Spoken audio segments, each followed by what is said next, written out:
आज हम लोग डिस्कस करेंगे न्यूरॉन का स्ट्रक्चर। ये किसका स्ट्रक्चर है? ये न्यूरॉन का। क्या बोलते हैं इसको?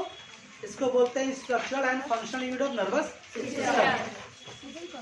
Structural and nervous structural and functional unit of nervous system. क्यों बोलते हैं इसको स्ट्रक्चरल और क्यों इसको बोलते हैं फंक्शनल, पूरा बता दिया था। ये न्यूरॉन है, ये न्यूरॉन का स्ट्रक्चर है। इसके डिफरेंट पार्ट्स का नाम लिखा था, डायग्राम में बना दिया था। थोड़ा टाइम लगता है, 15-20 मिनट तो उसी में हो जाता, लेकिन टाइम नहीं रहा उस दिन। तो अभी जहाँ जहाँ नाम लिखे वहीं वही नाम लिखेंगे, ठीक है, ताकि आपको परेशानी नहीं हो। तो सब पार्ट के बारे में जैसे एक्सप्लेन करेंगे वैसे उसका हम नाम भी लिख देंगे। आप लोगों का नाम तो लिखा हुआ है, ठीक है। कॉपी किसका है? ठीक है, मेरा पास कर दिया, प्रॉब्लम ना। तो ये किसका स्ट्रक्चर है? न्यूरॉन का। न्यूरॉन क्या है? Unit of nervous system, nervous system की इकाई है।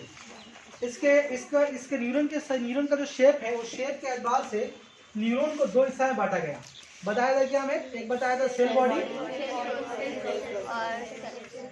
आप लोग नहीं बोलिए, जब बोलेंगे तो बोलिएगा। सेल बॉडी और एक है फिर सेल प्रोसेस।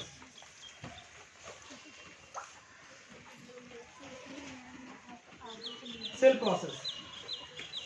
तो न्यूरॉन का बेसिकली दो पार्ट है, सेल बॉडी और सेल प्रोसेस। किसको बोलते हैं सेल बॉडी? आमतौर पर न्यूरॉन क्या होता है, उसमें उसका एक अपने खास लंबाई होता है। उसमें लंबाई में न्यूरॉन किसी जगह खाद्य से फूला हुआ होता है। खाद्य से वो थोड़ा गोल और फूला हुआ था, देखने में गोल टाइप का लगेगा, फूला हुआ हिस्सा होगा। तो अगर आप न्यूरॉन को देख रहे हैं, अगर आप न्यूरॉन के पूरे हिस्से में, तो गोल और फूला हुआ कहाँ दिखाई दे रहा? ये से दिखाई दे रहा। तो न्यूरॉन का ये क्या कहलाता है? सेल बॉडी कहलाता है। और उसके बाद ये लंबा जो रेशा निकला हुआ है उसको हम लोग बोलते हैं सेल प्रोसेस बोलते हैं।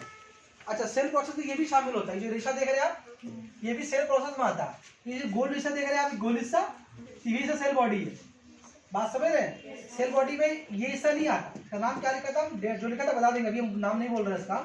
ये गोल्डन फुला हिस्सा देख रहे हैं आप, इसको बोलते हैं सेल बॉडी। और ये जो लंबा जो रेशा देख रहे हैं, और यहाँ भी थोड़ा रेशा निकला हुआ है, जो फाइबर निकला हुआ है, इसको बोलते हैं सेल प्रोसेस। तो न्यूरॉन का बेसिकली दो पार्ट है, एक सेल बॉडी और एक सेल प्रोसेस। तो सेल बॉडी के अगर बारे में बात करें, तो सेल बॉडी के बारे में, इसके बारे में बात करिए। पहले सेल बॉडी के बारे में बात करेंगे। सेल बॉडी के बारे में अगर बात करें, तो सेल बॉडी जो है, इसके ऊपर एक खास तरह का झिल्ली लगा होता है, मेम्ब्रेन लगा होता है। उस मेम्ब्रेन को क्या बोलते हैं? उस मेम्ब्रेन को बोलते हैं न्यूरॉन मेम्ब्रेन। अभी लिखेंगे नहीं आप लोग, जब बोलेंगे तब लिखेंगे। न्यूरॉन मेम्ब्रेन का मतलब होता है झिल्ली।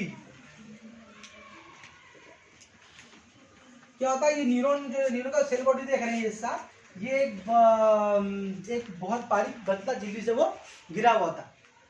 किसे घिरा हुआ था? बारीक पतला झिल्ली से वो घिरा हुआ था। और झिल्ली का नाम क्या है? Neuron membrane. ये किससे बना होता है? ये बना होता है प्रोटीन से। ये बना होता है प्रोटीन से और लिपिड से। पूछेंगे हम कि न्यूरॉन मेम्ब्रेन किससे बना होता है। पहला पॉइंट किसके बारे में? है सेल बॉडी के बारे में। सेल बॉडी का ऊपरी हिस्सा में बहुत पतला बारीक मेम्ब्रेन झिल्ली होती है। सब लोग बॉडी में चमड़ा स्किन होता है ना पतला, वैसे ही ये सेल बॉडी के ऊपर भी पतला सा बारीक झिल्ली है, उसको बोलते हैं न्यूरॉन मेम्ब्रेन। किससे बना होता है? लिपिड्स और प्रोटीन से बना होता है। हंसने वाले के ऊपर हंसा नहीं रहे हैं, लिपिड्स और प्रोटीन से बना होता है। और ये कैसा होता है? इसको अगर हम आम भाषा में बोले तो ये ऐसा होता है जिसमें से कुछ पार्टिकल डिफ्यूज हो सके। डिफ्यूज मतलब इसको अगर आम उर्दू में बोलने हुआ जाता है मुसामदार, जैसे बहुत बारीक बारीक पतला पतला सुराख होगा, इससे कुछ रिस्क करके आर पार हो सके। नहीं बात समझ में आ रही है? तो उस तरह का होता है। खैर, आप जान के रखिए कि झिल्ली को क्या बोलते हैं? न्यूरॉन मेम्ब्रेन बोलते हैं। और ये बना होता है प्रोटीन और लिपिड से। और इसके अंदर ये हिस्सा देख रहे हैं, ये वाला हिस्सा, इसको देख रहे हैं, ये जो गोल्ड काला हिस्सा है, इसको बोलते हैं न्यूक्लियस। नाम लिखाया था इसका, न्यूक्लियस लिखाया था इसका। वो एरो बनाकर कहाँ लिखा था? इस तरफ लिखा था ना। आप लोग तो लिख ही चुके हैं, तो जो दरकार आप लोगों को लिखने का है नहीं, लिखे ना नाम न्यूक्लियस। एकदम ठीक। सेल बॉडी के बीच में एक छोटा सा गोल फुला हुआ था हिस्सा उभार वाला होता है, इसको बोलते हैं हम लोग न्यूक्लियस बोलते हैं। ऐसे भी जितना दुनिया में सेल होता है, हम लोग बड़ी जितना भी सेल, हर सेल का अपना एक न्यूक्लियस होता है। सी हमारे जो बल्ले में WBC सेल है, हमारे बॉडी में जितना भी सेल है सबका न्यूक्लियस है। सिर्फ किस पे हम लोग का बॉडी में न्यूक्लियस नहीं है? हमारे बॉडी में एक सेल है WBC। अब इसको यहाँ लिख रहे हैं, इसके लिए लिख रहे हैं, ठीक है भाई? चलिए यहाँ लिखते आपको याद नहीं लिखे, ठीक है। WBC जो है ये ऐसा चीज़ है जिसमें न्यूक्लियस नहीं होता।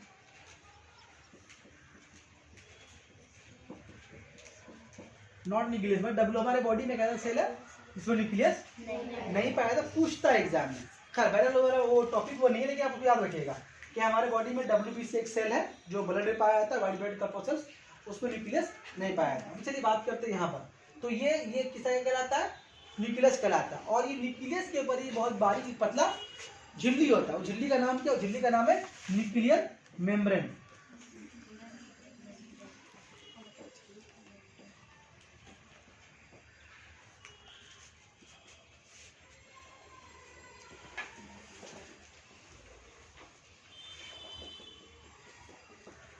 तो ये न्यूक्लियस का झिल्ली पर झिल्ली पाया था उसको क्या बोलते हैं हम लोग, न्यूक्लियर मेम्ब्रेन। और इस न्यूक्लियर मेम्ब्रेन के अंदर में एक बहुत गाढ़ा प्रतीक लिक्विड भरा होता है जिसको हम बोलते हैं न्यूक्लियोप्लाज्म।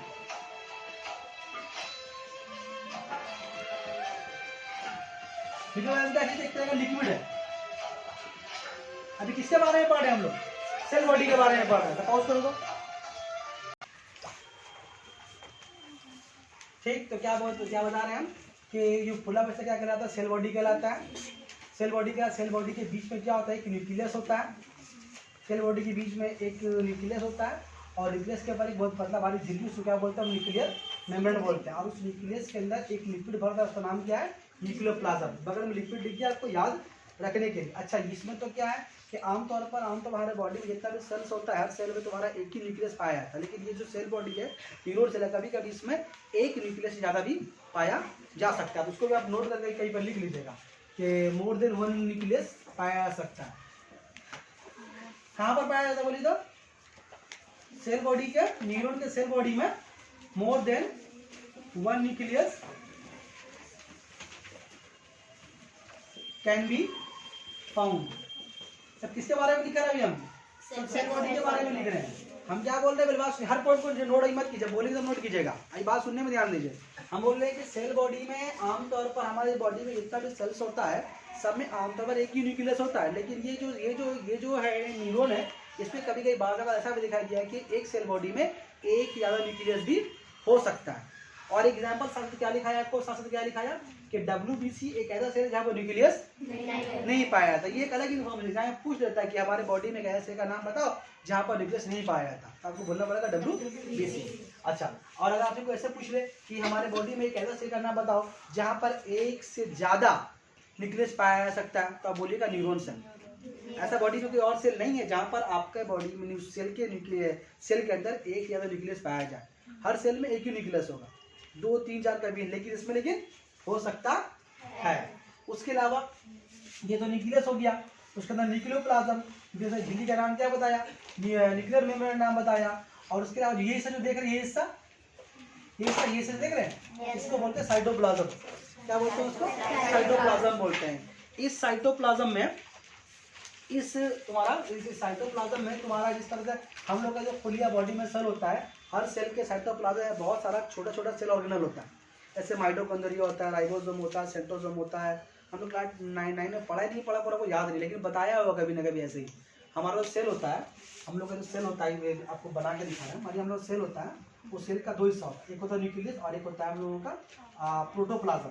इस प्रोटोप्लाज्म में बहुत सारा छोटा छोटा सेल ऑर्गेनल होता है, जैसे mitochondria, ribosome, endoplasmic reticulum, centrosome है, और क्या क्या नाम उसका है, वैक्यूल है, गोल्गी बॉडीज है। बहुत सारा सेल, छोटा छोटा सेल ऑर्गेनल होता है।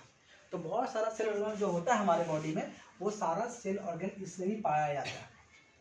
जो एक आम इंसान, जो हमारे बॉडी के जो आम जो सेल होता है, उस सेल के साइटोप्लाज्म मतलब क्या, न्यूक्लियस के बाहर का हिस्सा। मतलब न्यूक्लियस के बाहर का हिस्सा। न्यूक्लियस के बाहर के हिस्से में जितना भी तरह का सेल ऑर्गेनल पाया जाता है, इसमें तो वो यहाँ भी पाया जाता है, सिवाय एक के। उसी के बारे में एग्जाम में क्वेश्चन आता है। वो क्या चीज़ है, हम लोगों का है सेंट्रोसोम। न्यूरॉन सेल के अंदर सेंट्रोसोम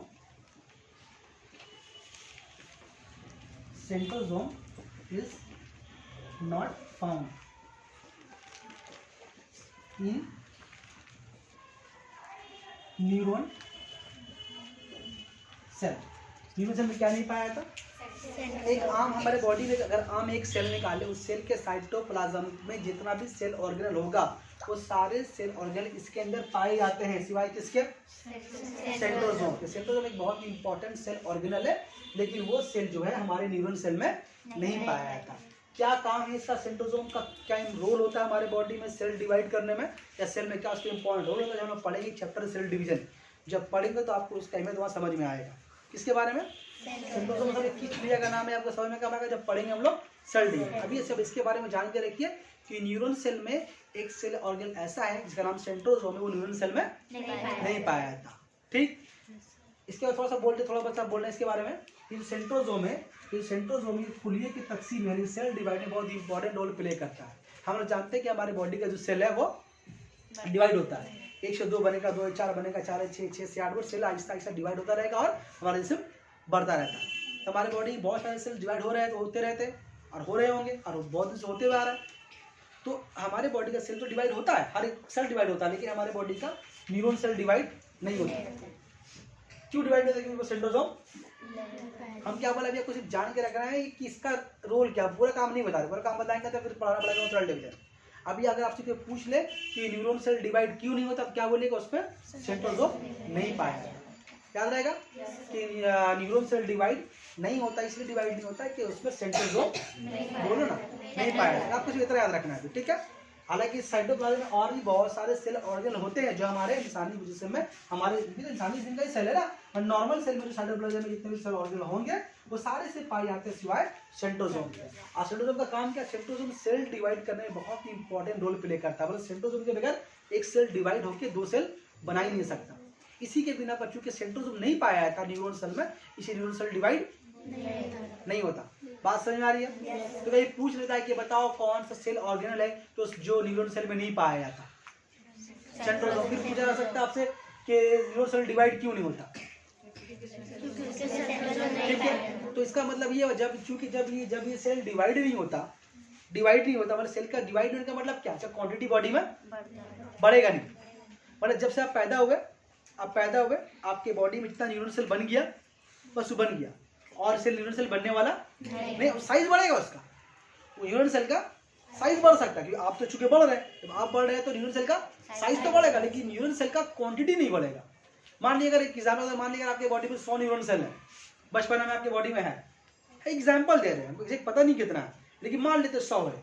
तो अब जब बड़े रहिएगा, अभी मान लीजिए अगर पैदा होगा, जब आप होंगे आपके बॉडी में 100 न्यूरॉन सेल रहा होगा, तो अभी आपकी बॉडी में कितनी होगा? वो 100। लेकिन आप तो बड़े हो रहे हैं, आप तो रहेगा सर हम बड़े तो रहे, मेरा सेल तो बढ़ रहा है, सेल का लंबाई बढ़ रहा है, साइज बढ़ा, सेल का क्वांटिटी नहीं बढ़ा। बात समझ में आ रही है? तो न्यूरॉन सेल का क्वांटिटी बढ़ता नहीं है। जितना सेल आपके बॉडी में पैदाइश के वक्त हो गया, बुढ़ापे तक के बॉडी में वही न्यूरॉन सेल रहेगा। हर इंसान के, हम लोग सभी इंसान बैठे हुए तो हम लोग सभी के बॉडी में इक्वल क्वांटिटी का न्यूरॉन सेल है।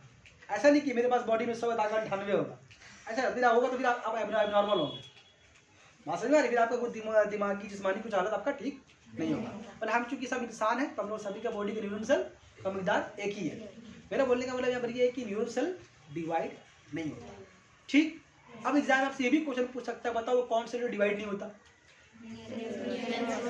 Neuron cell. एक और भी है, कौन? WBC में न्यूक्लियस नहीं पाया था, इसलिए डिवाइड नहीं होता। ठीक, और बॉडी और आप लोग का बॉडी का न्यूरॉन सेल भी डिवाइड नहीं होता क्योंकि उसमें सेंट्रोसोम। तो हमारी बॉडी में 2 ऐसे सेल है तो डिवाइड, एक बॉडी और इसमें से एक तुम्हारा सेल ऐसा है जिसमें न्यूक्लियस नहीं है, कौन? WBC। हमारी बॉडी में सेल ऐसा है जिसमें तो न्यूक्लियस तो लेकिन सेंट्रोसोम नहीं, वो कौन है? Neuron cell. बात समझ में आ रही है? पक्का? तो यहाँ से क्वेश्चन बहुत पूछता है, नोट कर लो उसको, आप लोग पॉज कीजिए जल्दी। तो अभी जितना इंफॉर्मेशन दिया तो किसके बारे में दिया? सेल बॉडी के बारे में दिया। ठीक है, अब चलिए तो सेल बॉडी के बारे में कुछ और बात करते हैं। अभी देखिए सेल बॉडी में क्या बताया कि जितना भी बॉडी में एक सेल में आम तौर पर जितना भी सेल ऑर्गन होता है वो सारा इससे पाया जाता है सिवाय किसके? सेंट्रोसोम। क्योंकि सेंट्रोसोम नहीं पाया है तो इसीलिए हम लोग का न्यूरॉन सेल डिवाइड नहीं होता। अब आइए देखिए यहाँ पर, अब देखिए यहाँ पर बहुत बारीक दाना का तरह डॉट दिया हमने। इस जो ये बारीक जो है दाना है, इसको ये आम ज़रात की तरफ छोटे बहुत पार्टिकल्स की तरह होता है, उसको हम लोग बोलते हैं। इसका कहाँ लिखा था? किस साइड में लिखा था? नाम कॉपी कहाँ किया? इसका नाम जिस साइड में लिखा था उस साइड में लिखेंगे, आप ठीक देख लीजिएगा, इस तरफ लिखा था। तो छोटे ज़रात का नाम होता है मिसल्स ग्रैनुअल्स, क्या नाम इसका है? Micelles granules. कहाँ पाया जाता है ये छोटा छोटा बारीक बारीक पार्टिकल ज़रात की तरह, दाने की तरह, वो पूरे सेल बॉडी में फैला हुआ रहता है। नाम क्या है इसका? Micelles granules. काम क्या है इसका? काम इसका ये है कि ये सेल बॉडी के लिए प्रोटीन को तैयार करने में मदद करता है। ब्रैकेट लिख दे रहे हैं हम, क्या लिख दे रहे हैं यहाँ पर? हेल्प इन, या तो कहीं नाम नोट कीजिएगा, यहीं पर नोट नहीं, आप तो नाम लिख चुके, जगह तो भर ही जाएगा, यहाँ और लिख लीजिएगा। Synthesis of protein. ये जो नेसल ग्रैनुअल्स है वो सेल बॉडी में छोटा छोटा दाने की शक्ल में, वो बहुत बारीक बारीक छोटा ज़रात की तरह तो भरा हुआ रहता है। कहाँ भरा हुआ रहता है? सेल बॉडी के अंदर में। वो जैसे ये इसका रोल क्या है? ये सेल बॉडी के लिए क्या तैयार करता है? प्रोटीन। आप एग्जाम में यही पूछता है, तो यहाँ क्वेश्चन आपको ये आ सकता है कि सेल बॉडी के अंदर बहुत बारीक बारीक ज़रात के छोटे छोटे पार्टिकल्स होते हैं, ग्रैनुअल्स होते हैं, उसका नाम क्या है? तो आपको नाम नहीं नेसल ग्रैनुअल्स है। कोई पूछ लेगा कि आपका सेल बॉडी के लिए प्रोटीन कौन तैयार करता है, या आपसे पूछा जा सकता है कि नेसल ग्रैनुअल्स का काम क्या है, तब बोलेगा वो सेल बॉडी के लिए प्रोटीन को तैयार करता है। उसके अलावा तरीके से बहुत बारीक बारीक रेशा है, लाल रंग का बनाया है ना, इसको बोलते हैं न्यूरोफाइब्रिल्स। वो किस तरफ लिखा है? मैंने देखा क्या वो किस तरफ लिखा है? किस लिखा था वो ना? हाँ लिखा है, ऊपर लिखा था ना। इस बीमारी का जो रेशा देख रहे हैं इसका नाम है न्यूरोफाइब्रिल्स।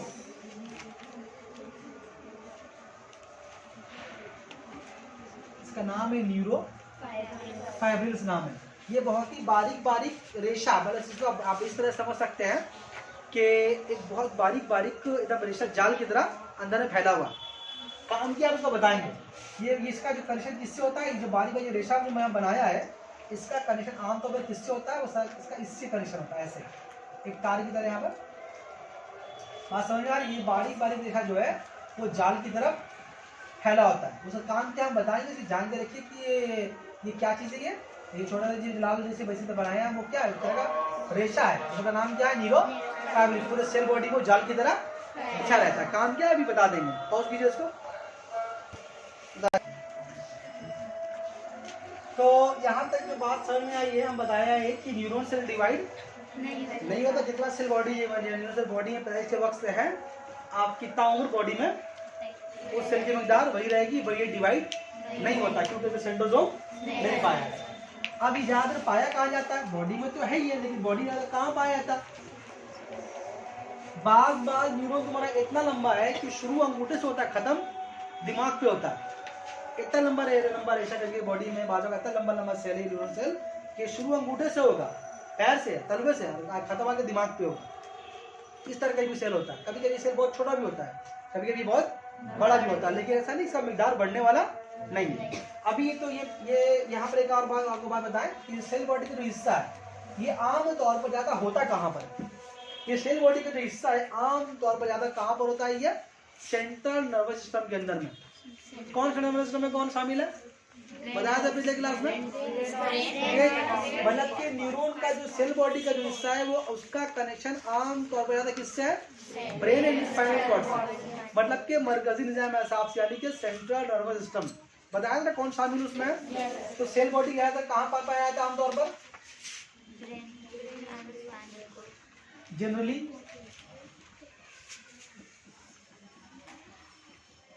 फाउंड इन ब्रेन, उतारेगा नहीं जो भी, ब्रेन एंड स्पाइनल कॉर्ड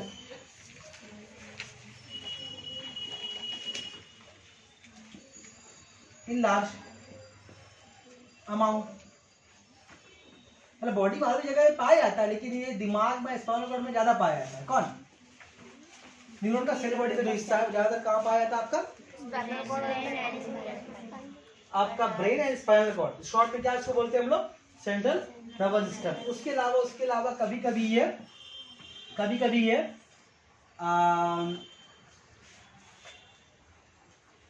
ये गैंग्लियन, क्या चीज हम बताएंगे इसके बारे में, जब सिवली के रख लेंगे हम लोग। गैंग्लियन ऑफ पेरी पेरिफेरल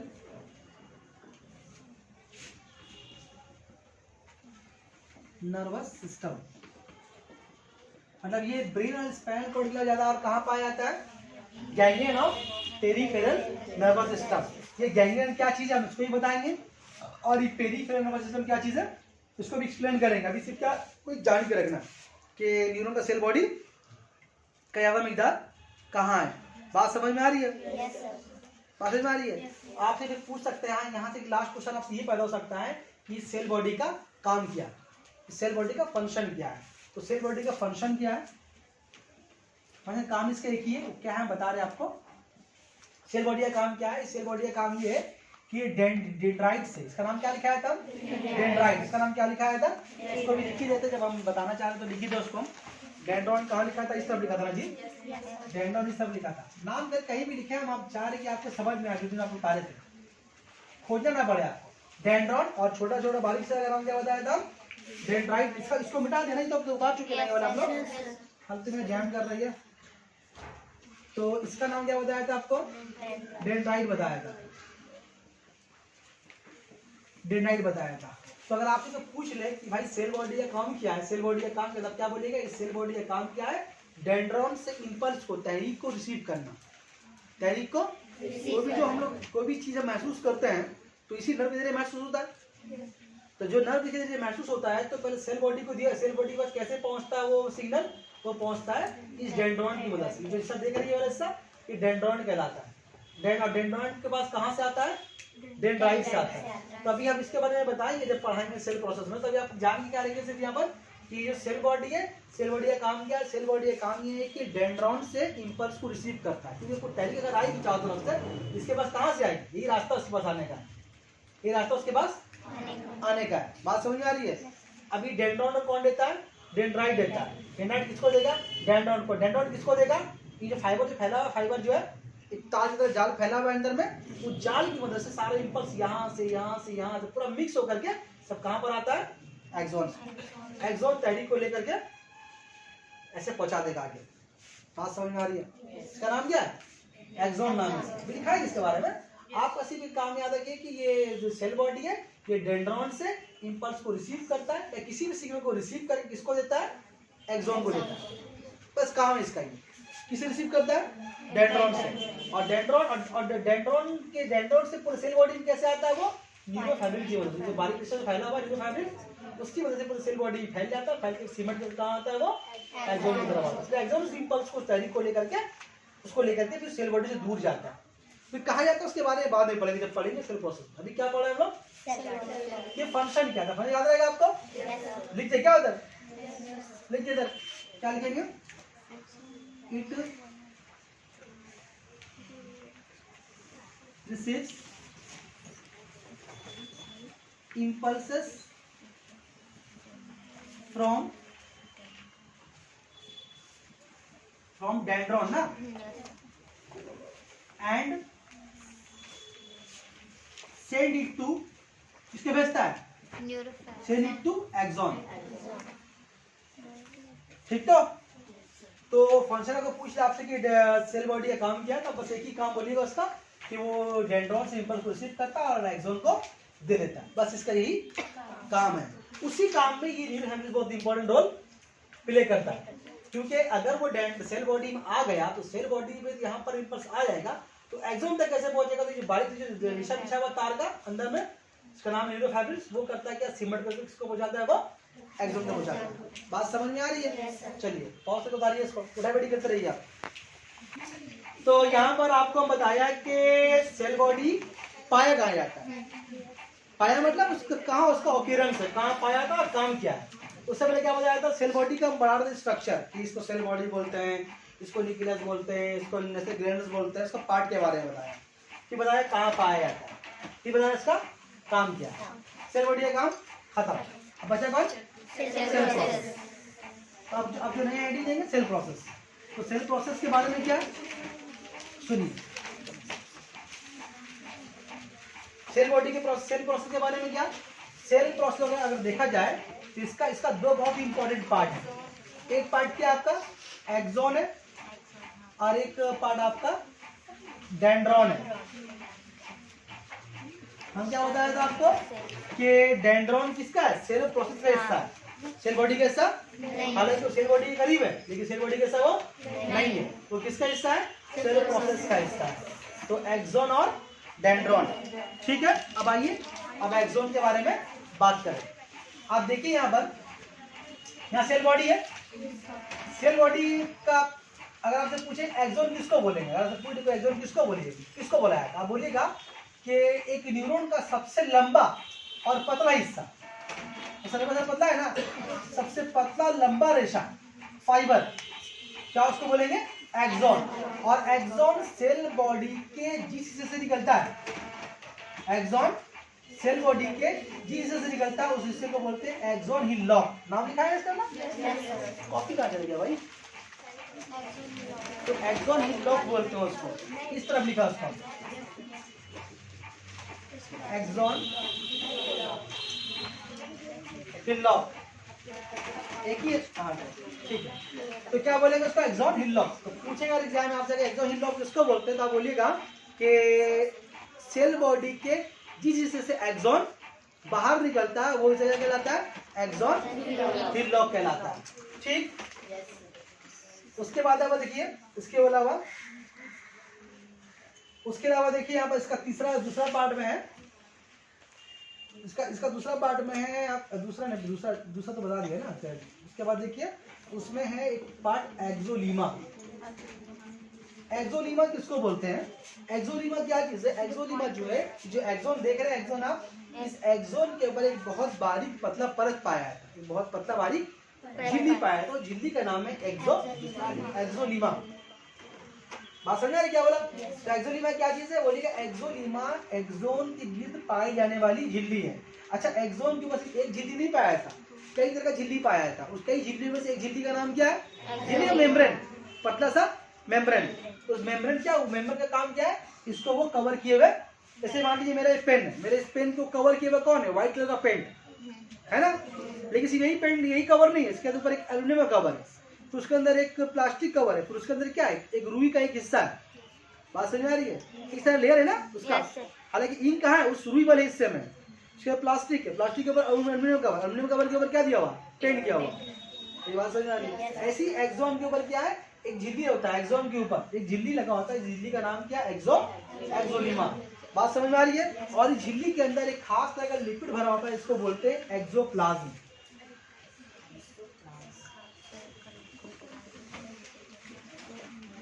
आइए मत गंभीर देंगे, एक्सोप्लाज्म क्या चीज है, एक लिक्विड है, कहाँ पाया था, एक्सोलीमा में, ठीक है। अच्छा, इसके इस एक्सोलीमा, इस एक्सोप्लाज्म के बारे में एक खास बात ये है, कि ये जो है, अच्छा बाद में उसके बारे में दगा नहीं। उसके अलावा इसे झिल्ली का कौन सा पाया जाता है, उसमें एक झिल्ली और पाया जाता है, इसका नाम है माइलिन शीट।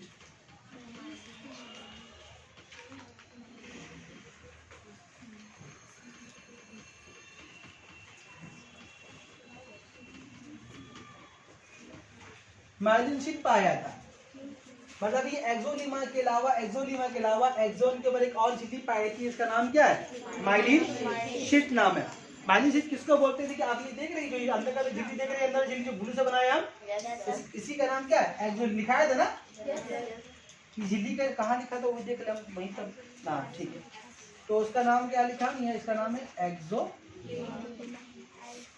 एक्सोलीमा।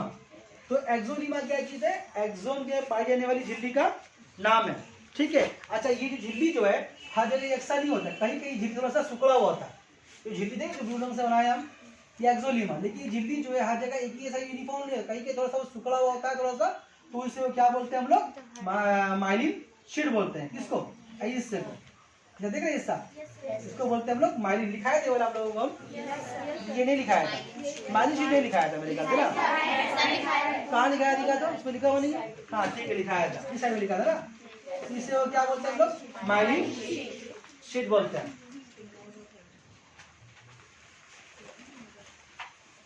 माइलिन शीट, तो माइलिन शीट भी क्या है, एक्सोन के ऊपर पाई जाने वाले झिल्ली का नाम है। दोनों एक्सोन के ऊपर है, जहां जहां एक्सोलीमा है वहां एक्सोलीमा है, जहां एक्सोलीमा नहीं होगा कौन होगा? माइलिन शीट होगा। मतलब दोनों एक साथ ही जगह पाया जा रहा है, जहां पर एक्सोलीमा नहीं वहां पर क्या होगा? माइलिन शीट होगा। और उसके अलावा फिर उसके ऊपर सबसे ऊपरी झिल्ली लालच से बनाया, देखो हम उस सबसे ऊपरी झिल्ली को बोलते हैं हम लोग शिवॉन सेल बोलते हैं। ये कहाँ पे लिखा है ये वाला? ये नहीं लिखा है ना। सबसे ऊपरी झिल्ली का नाम यहाँ लिख दे रहे हैं। सबसे ऊपरी झिल्ली को बोलते हैं शिवॉन। ठीक है देखो यहाँ पर बात नहीं करो तुम लोग।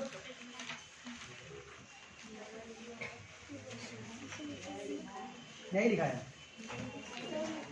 कहाँ लिखा है? अच्छा दिखाया, ठीक है दिखाया। शिवॉन सेल बोलते हैं, या जिसका नाम एक और नाम क्या है?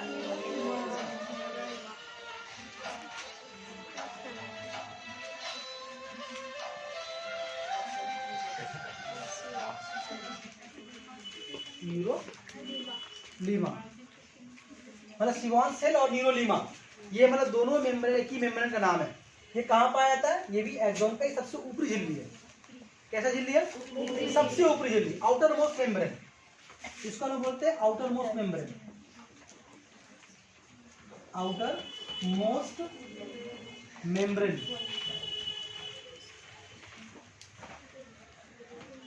तो ये आउटर मोस्ट मेम्ब्रेन हो गया। तो आप एग्जाम पूछता है एग्जाम में कि बताइए कि न्यूरॉन के ऊपर सबसे जो आउटर मोस्ट मेम्ब्रेन उसका नाम बताइए, तो वो कौन हो गया? शिवॉन सेल या फिर न्यूरोलीमा। सबसे आउटर मोस्ट मेम्ब्रेन। फिर पूछता है इनर मोस्ट, इनर मोस्ट किसको दीजिएगा? एक्सोलीमा। बात समझ में आ रही है? इसको याद करने के लिए हम आपको ऐसा बना दे रहे हैं। कैसा बना दे रहे? हम ऐसा बनाते हैं आपको याद रहे। मान लीजिए ये है और इसका नाम है आपका शिवॉन सेल। अगर आपको याद रहे, अब भूले नहीं आप। शिवॉन सेल या क्या नाम इसका हमने लिखा? न्यूरोलीमा। ये जब भी कॉपी देखिएगा आपको अपने आप याद आ जाएगा। न्यूरोलीमा बाहर की तरफ है, इसका अंदर में कौन होगा आपका? एक्सोलीमा। ऐसे याद रहेगा ना? एक्सोलीमा कहाँ पाएगा? अंदर। और जहां जहां एक्सोलीमा नहीं होगा वहां कौन होगा? माइलिन शीट होगा। बात समझ में आ रही है?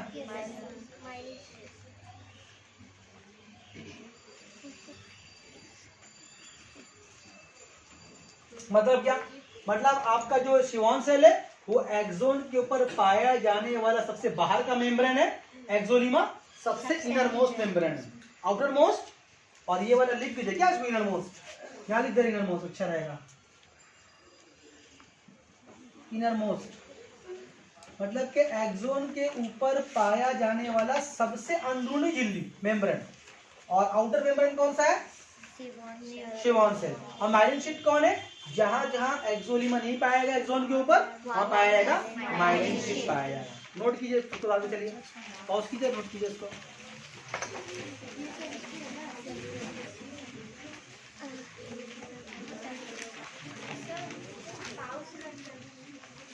चलाई थी नहीं। तो यहाँ तक बात समझाया कि न्यूरॉन के गिर्द पाए जाने वाला 3 झिल्ली है। मोटा मोटी बात यही है कि एक्सोलीमा, उसके अलावा एक शिवॉन सेल जिसका नाम न्यूरोलीमा भी है, और एक झिल्ली का नाम क्या बताया? Myelin sheath. इसमें आउटर में आपको जो बात याद रखना है, बुक में अगर आप डिटेल से पढ़ना, बुक में काफी डिटेल से लिखा हुआ है। हम ज़्यादा जोर वहीं देते हैं जहाँ से आपका क्वेश्चन पैदा होता है, जहाँ से क्वेश्चन किया जा सकता है। तो सबसे आउटर मोस्ट मेम्ब्रेन कौन सा हो गया आपका? शिवॉन सेल हो गया। इनर मोस्ट पता कौन है आपको, और माइलिन शीट क्या चीज आपको पता है। अच्छा, उसके अलावा एक और बात समझिए यहाँ पर कि जो माइलिन शीट झिल्ली है, न्यूरॉन जो अपनी पूरी लंबाई में कहीं की तरफ सुखड़ा हुआ है। यहाँ सुखड़ा हुआ है, यहाँ सुखड़ा हुआ है, यहाँ है ना। तो यहाँ पर ये बोलते हैं कि न्यूरॉन जो है अपनी पूरी लंबाई में कहीं कहीं थोड़ा सा वो सुखड़ा हुआ था। पूरी लंबाई में थोड़ा सुखड़ा हुआ था। आम तौर पर कौन सुखड़ा ज्यादा होता है? Myelin sheath. जो माइलिन शीट यहाँ लिखा है, ये न्यूरॉन अपनी पूरी लंबाई में कहीं कहीं माइलिन शीट तरह से सुखड़ा हुआ रहता है, एक गांठ की तरह पड़ जाता है उसमें। जिस तरह से अगर आपको आम मिसाल अगर आप दें, अब बांस देखे ना, बांस की लंबाई, बांस में कई जगह गांठ होती है ना, एक लंबाई है फिर गांठ, एक लंबाई है फिर गांठ है। जैसे फॉर एग्जाम्पल अगर आपको यहाँ पर हम दिखा सकते हैं, दिखा सकते हैं, ये तो पूरा सपाट है, अभी नहीं नजर आ रहा, रहने दीजिए। तो आप लोग देखे होंगे, तो जहाँ पर गांठ पड़ जाती है उस गांठ वाले हिस्से को हम लोग बोलते हैं नोड ऑफ। लिखा है नोड ऑफ रैडमिल, लिखाया देखो, नोड ऑफ रैडमिल लिखाया तो 30 ग्राम लिखा है मेरे ख्याल से, node of node of Ranvier मिला है? सही क्या लिखा है? RANVI node of Ranvier. तो अगर आपसे पूछे कि नोड ऑफ रैंडविल क्या चीज है, तो आप बोलिएगा एक्सॉन अपनी पूरी लंबाई में कहीं कहीं थोड़ा सा सुखड़ा हुआ होता है, उसमें गांठ पड़ जाती है। वो किसके बिना पर होता है? मैरिन शीट के बिना पर होता है। अब ये पूरी लंबाई में कहीं कहीं वो गांठ पड़ जाती है, उसमें गांठ पड़ जाती सुखड़ा हो जाता है, तो उसे को बोलते हैं नोड ऑफ रैंडविल। ऐसी तरह क्या दिख रहा है कि एक ये न्यूरॉन है, ये इसका एक्सॉन है। तो कभी कभी क्या होता है, इस एक्सॉन से भी एक रेशा निकल जाता है साइड से, कभी कभी ऐसे ही है ना, ये एक ही से निकला हुआ ना, तो कभी कभी एक एक्सॉन से एक और निकल जाता है। तो वो निकलना तो कहाँ से निकलता है? इसी नोड ऑफ रैंडविल से निकलता है। बात है इसी गांठ से। अगर इस पूरे लंबाई में एक्सॉन के अगर एक और एक्सॉन निकलना होगा तो कहाँ से निकलेगा? वो नोड ऑफ रैंडविल से ही निकलता है। याद रहेगा? अच्छा, तो नोड ऑफ रैंडविल समझिए किसको बोलते हैं। अच्छा, अब आपसे पूछ लेगा कि एक्सॉन का काम क्या होता है, तो आपको ये बोलिएगा कि एक्सॉन का काम ये होता है कि सेल बॉडी से इंपल्स को रिसीव करेगा। किसको रिसीव करेगा? इसको इंपल्स दिया कौन? सेल बॉडी ना। इसका काम ये होता है कि सेल बॉडी से इंपल्स को रिसीव करके सेल बॉडी से दूर ले आना। कहाँ ले आना? सेल बॉडी से दूर ले आना ना। अगर इंपल्स यहाँ पर आया तो इसको रिसीव करेगा, रिसीव करके क्या करेगा? वो उसको ले जाएगा। ले कहाँ पहुँचा देगा?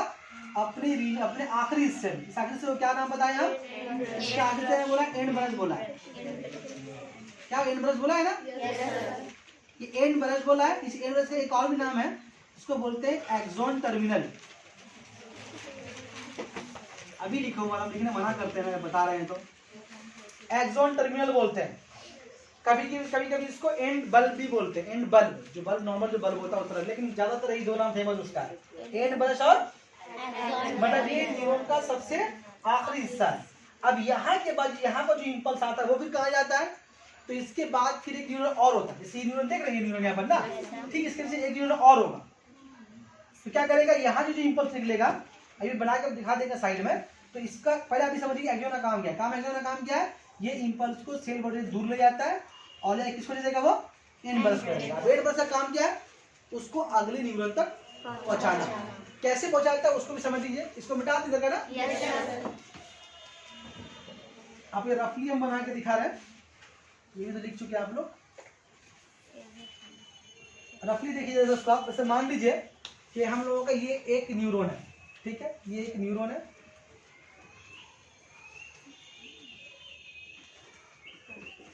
शॉर्ट बना के दिखा रहे हैं। ये एक न्यूरॉन है, सपोज एग्जांपल ये एक न्यूरॉन है, ये इसका डेंड्राइट है, ये सेल बॉडी है और ये न्यूक्लियस, ये क्या एक्सॉन है, ये क्या उसका एंड ब्रांच। ठीक, इसके बाद एक और न्यूरॉन होता है।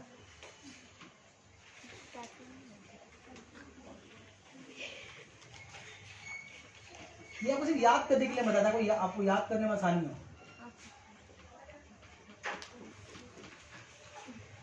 ठीक, वालेकुम सलाम। सब पाउस करो सब। खैरियत। ये एक न्यूरॉन है,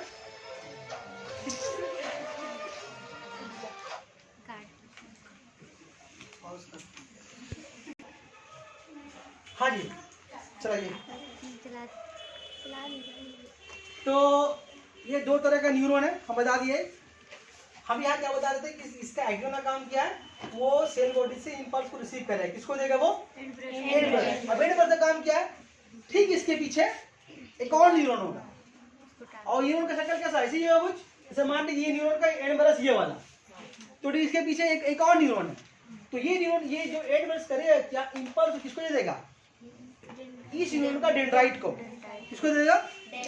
इसका नाम क्या है? इसका नाम है डेंड्राइट, तो लिखाया है, ठीक ना। तो क्या करेगा ये इंपल्स को? ये तहरीक को रिसीव करके ये एंड पर क्या करेगा? एंड ब्रश ये इंपल्स को दे देगा किसको?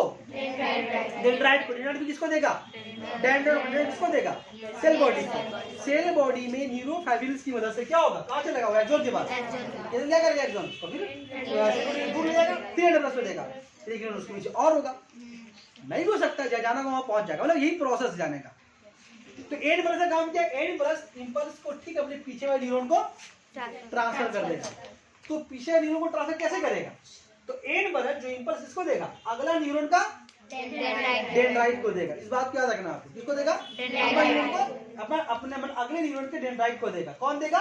एक न्यूरॉन का एंड बरस। इसको आम भाषा में बोलते हैं कॉन्जुगेटिव न्यूरॉन, मतलब एक के बाद एक न्यूरॉन। क्या बोलेंगे दोनों को? और इसमें एक और हो सकता है, एक और हो सकता है, कभी कभी 3 हो, कभी कभी 4 हो, कभी कभी क्या बताया, एक ही न्यूरॉन काफी है। ऐसे इंपल्स कैसे पहुंचा? कभी मान लो मेरा एक न्यूरॉन यहाँ से यहाँ तक का, और यहाँ चीटी काट दे तो महसूस तो पूरे दिमाग तक हुआ ना, तो यहाँ भी न्यूरॉन को उसको देगा, ऐसे क्या दिमाग तक पहुंचेगा। और बाद में कैसा होता है, एक न्यूरॉन वहां से इंपल्स रिसीव किया, डायरेक्ट कहाँ पहुंचा? दिमाग में पहुंचा दिया। कभी कभी अकेला सिंगल भी होता है, बात समझे? कभी कभी क्या होता है, खबर को पहुंचाने के लिए 2-3 न्यूरॉन। इसको आप आम मिजाज समझ सकते हैं कि मान लीजिए अगर आपको किसी को फोन लगाना है अपने दोस्त को, आप यहाँ बैठे यहाँ पे घर वाली से में, आपके दोस्त बाजार में रहती, फोन लगाया, फोन लग गया। लेकिन कभी कभी क्या होता है, अगर आपको फोन करना है, आपको कोई जानने वाला रहता है, मान लीजिए अमेरिका में रह रहा है, तो वो फोन डायरेक्ट लगता नहीं है, पहले फोन लगाइएगा, पहले एक्सचेंज ऑफिस जाएगा। अभी तक लग भी जाता है, पहले क्या होता था, फोन अगर आपको लगाना है तो पहले आपको कंपनी यहाँ का जो एक्सचेंज ऑफिस वाला फोन करना पड़ेगा कि हम इस आदमी को फोन करने वाला है। फिर वो आदमी करेगा क्या, मतलब कंपनी अगर उस वहाँ का एक कंपनी एक्सचेंज कंपनी होगा, उसको फोन करेगा। अब ऐसा एक सीन देखिए पीके में लास्ट में फोन करता है, वो समझ आ रही है, तो फोन करा तो फिर वो इसको फोन ट्रांसफर करता है, तो फोन वो रिसीव करता है। ठीक है, जैसे न्यूरॉन का मामला भी है, कभी कभी डायरेक्ट फोन लग जाएगा, समझाने के लिए बोल रहे हैं, ऐसा लिखिएगा नहीं कि फोन वाला मतलब एक कभी कभी इंपल्स एक ही पर डायरेक्ट पहुंच जाएगा, कभी कभी क्या होगा कि 1-2-3 न्यूरॉन लगेगा, स्टेप वाइज पहुंचेगा। ठीक है, तो ये क्या करेगा, ये एक जो न्यूरॉन का जो एंड बरस है वो अगला न्यूरॉन का डेंड्राइट को इंपल्स पहुंचा देगा। लेकिन यहाँ पर एक याद रखने वाली बात ये है कि इस न्यूरॉन का एंड बरस और डेंड्राइट के बीच में एक खाली जगह होती है, एक खाली स्पेस है। इस खाली स्पेस को बोलते हैं हम लोग साइनस बोलते हैं। एग्जाम में पूछता है कि व्हाट इज साइनस, अब क्या बोलेगा, एक न्यूरॉन का एंड ब्रश और अगले न्यूरॉन के डेंड्राइट के बीच में एक खाली जगह होती है, तो खाली जगह को बोलते हैं हम लोग साइनस बोलते हैं। बहुत फेमस क्वेश्चन एग्जाम आता है ये। अब सवाल ये है कि जब यहाँ पर खाली जगह है तो फिर इंपल्स यहाँ से यहाँ कैसे पहुंचता है? यहाँ तो तार पीछे कट गया, तो फिर यहाँ से यहाँ पर इंपल्स डायरेक्ट पहुंचती कैसे, इसके ऊपर भी एग्जाम में क्वेश्चन आता है। तो यहाँ तो होता क्या है कि एक न्यूरॉन के एंड ब्रश से डायरेक्ट तो इंपल्स यहाँ पहुंचती है, लेकिन बीच में खाली स्पेस, हालांकि इसको आप देख नहीं पाएगा आम हालत में, इसको देखने के लिए आपको चाहिए बहुत कंपाउंड माइक्रोस्कोप चाहिए गैप देखने के लिए, लेकिन गैप बहरहाल होता है। लेकिन गैप होने के बावजूद भी खबर यहाँ से वहाँ कैसे पहुंच जाता है ये बात जानने वाली है। तो उसमें क्या मसला है कि यहाँ पर इस न्यूरॉन के एंड ब्रश से बहुत माइन्यूट केमिकल्स खारिज होता है, पर यहाँ से एक तरह केमिकल लिक्विड बाहर निकलता है। उस केमिकल लिक्विड को आमतौर पर क्या बोलते हैं, हम लोग बोलते हैं, इस केमिकल लिक्विड को बोलते हैं न्यूरोट्रांसमीटर। अभी कोई लिखेगा नहीं,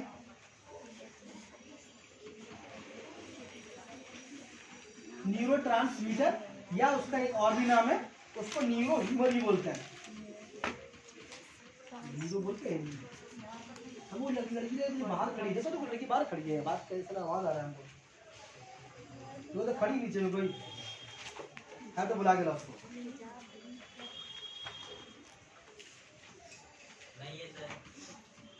बात मतलब क्या कि एक न्यूरॉन के एंड ब्रश से एक बहुत ही बारीक, एक बहुत ही अच्छे लिक्विड निकलता है, केमिकल निकलता है, आपको केमिकल ही बोल के नाम यानी अच्छा रहेगा कि एक न्यूरॉन के एंड ब्रश से एक केमिकल निकलता है। वो केमिकल जो है यहाँ से निकल किस तरफ जाता है, उसी केमिकल के ऊपर सवार होकर के इंपल्स जाता है उसके ऊपर। उस केमिकल को क्या बोलते हैं, न्यूरोट्रांसमीटर या न्यूरो ह्यूमर। बात समझ में आ रही है? अब पूछता है आपसे कि न्यूरो ह्यूमर का, न्यूरोट्रांसमीटर का मिसाल दीजिए, कोई कार्टो का नाम बताइए, तो उसका नाम है। अब इसका बहुत सारा टाइप है, वो टाइप में 2-3 नाम लीजिए आपका, आपसे एग्जाम में पूछता है वो क्या नाम उसका है। एक तरह का एक न्यूरो जो ट्रांसमीटर है, हम 4 एग्जाम्पल लिख दे रहे हैं। एक का नाम है एसाइटोहुलिन, चलाओ ना, कल तो समझ में आएगा।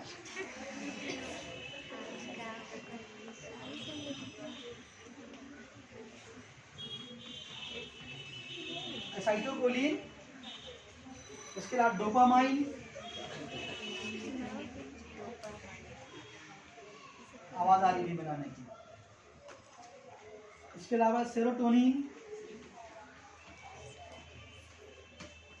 उसके अलावा ग्लूटामेट,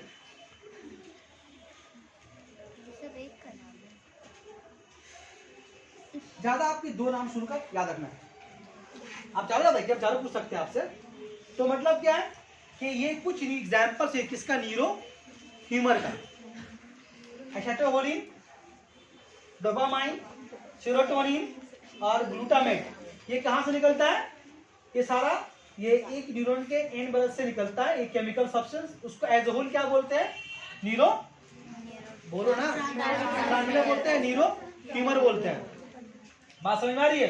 तो क्या होता है, इंपल्स इसी के ऊपर सवार होकर के एक न्यूरॉन से अगले न्यूरॉन की तरफ पहुंचता है। खाली जगह को क्या बोलते हैं? खाली जगह को बोलते हैं हम लोग साइनस बोलते हैं। ठीक, अच्छा। तो एक्सोन का काम आपको समझ में आया? एक्सोन का काम क्या चीज है?